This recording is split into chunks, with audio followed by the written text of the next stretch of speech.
The impersonators arrested my son, but I am the FBI agent. The first thing I saw wasn't the flashing lights or the shouting neighbors. It was my son, face down on the pavement, hands behind his back, and two men in black jackets shoving him into an unmarked SUV. They called themselves HOA security, but the badges didn't shine like real ones. And the way they moved, too tactical, too confident. I didn't panic. I've seen real arrests before. I've led them, because 20 years ago, I swore an oath to the Bureau, to the truth, and to justice itself. And right now, justice was standing on my driveway wearing fake credentials. Neighbors peeked from behind curtains, whispering. Karen, the self-proclaimed head of our HOA, stood by her mailbox, smirking like she'd finally won her little war. She'd been after me for months, complaining about unauthorized renovations, surveillance equipment, unregistered vehicles. If only she knew what those vehicles were used for. Before we get started, I've got a quick question for you. Drop a comment with your location and the time where you are. I'd love to see where in the world you're tuning in from. I kept my hands in my pockets. Steady, calm. Watched them drive away with my son. License plate, no registration. Uniforms, mismatched fonts. Badges, plastic laminate. It was a clean amateur job, but not clean enough for an FBI agent. They thought they'd staged a power move. What they didn't know was that they just kidnapped the wrong kid and provoked the one man trained to dismantle people like them piece by piece. The moment that SUV disappeared down the street, I walked back inside my house. Slow, deliberate steps. The neighbors might have seen fear, but inside, I was already running scenarios. Every detail mattered. I sat at my desk, powered up my secure laptop, and pulled the local traffic feeds. No official police dispatch, no registered agency call-out. That confirmed my suspicion. These weren't cops. These were imposters. 2 clicks later, I accessed a satellite overlay. The SUV hadn't gone far, just across the lake, near the gated community clubhouse, my HOA's headquarters, Karen's favorite playground. I grabbed my jacket, the same one I used during field operations, and slid my old bureau badge into my pocket. Not to flash it, but to remind myself who I was before I played neighbor. As I drove, I replayed the last few months. Karen's sudden rule changes, the HOA's new security detail, and the fake invoices they'd mailed to residents. Everything pointed to one thing, a cover operation. But for what? I parked a block away from the clubhouse, watching through binoculars. The SUV sat by the side entrance. 2 men stood guard, talking into earpieces that weren't even turned on. Amateur hour. Inside, lights flickered. Through a cracked blind, I saw my son sitting in a chair, unharmed but angry. They were questioning him, waving fake documents, accusing him of violating HOA federal regulations. I almost laughed. Federal regulations. Cute. I made one call, a voice I hadn't used in years. Special Agent Keller, we've got an active impersonation and abduction case. Target my neighborhood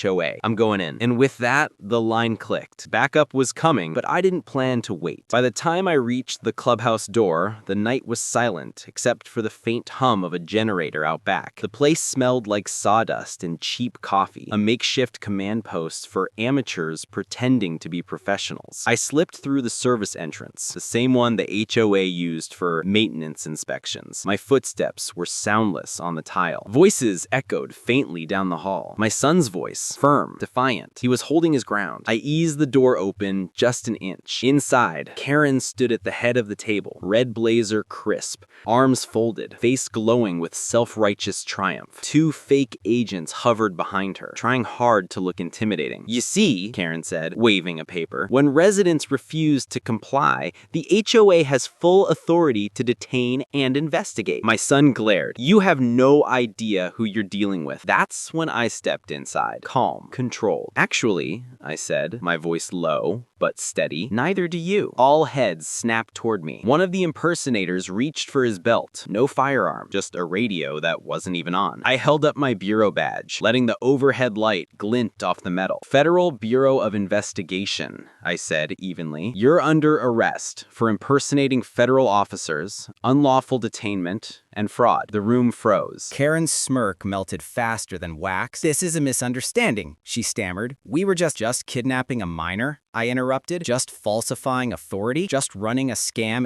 HOA to extort your neighbors? I turned toward the 2 men. You picked the wrong neighborhood. Seconds later, the real backup arrived. 3 black SUVs rolling in silently. Lights off, my old partner, Keller, stepped out, weapon holstered, but eyes sharp. The impersonators' faces drained of color. Karen stumbled rolled backwards, speechless. For the first time that night, my son smiled. He knew the rhythm. Calm first, justice second. And this time, justice had arrived. 3 days later, the HOA clubhouse wasn't buzzing with arrogance anymore. It was sealed off with yellow tape. Agents moving in and out, collecting evidence. Laptops, fake invoices, ledgers filled with names and dollar amounts. Every HOA fee Karen had collected was part of a multi-state fraud operation. But that was just the beginning. The courtroom was packed when the trial began. Reporters, residents, even former board members pretending they didn't know anything. I sat in the front row beside my son, both of us calm. He'd been cleared of every accusation within hours. But today wasn't about clearing names. It was about exposure. Karen sat at the defense table, hair pinned back, lips tight. Her lawyer whispered frantically while she avoided my eyes. Across the room, the two fake agents stared at the floor. The prosecutor began. Your Honor, these defendants are charged with impersonating federal officers, conspiracy to defraud, and unlawful detention of a minor. The evidence will show that this was not a misunderstanding. This was organized deceit. When they played the video, the security footage I had captured from my own cameras, the room fell silent. There she was, Karen, ordering her so-called officers to make an example out of my family. Her voice cracked through the speakers, every word dripping with entitlement. The judge leaned forward. Ms. Callahan, do you wish to explain? Karen's voice trembled. We thought he was. The judge cut her off. You thought you had power. What you had was a fantasy of control. The verdict came faster than I expected. Guilty on all counts. The HOA was dissolved. The properties returned to rightful ownership. Restitution ordered. As the gavel struck, a weight lifted. My son looked at me, half smiling. Guess he still got it, Dad. I chuckled softly. Some habits never fade. Outside, reporters swarmed, cameras flashing, but I didn't stop for interviews. I'd had my justice. Quiet, precise, legal. Karen had used false authority to try to control others. I had used real authority to remind her what it actually meant. Justice doesn't always wear a badge. Sometimes it just knows exactly when to show it. A month later, the neighborhood was quieter than I'd ever seen it. No HOA patrols, no compliance reminders taped to doors, just peace. The sound of sprinklers, kids laughing again, and the faint hum of life returning to normal.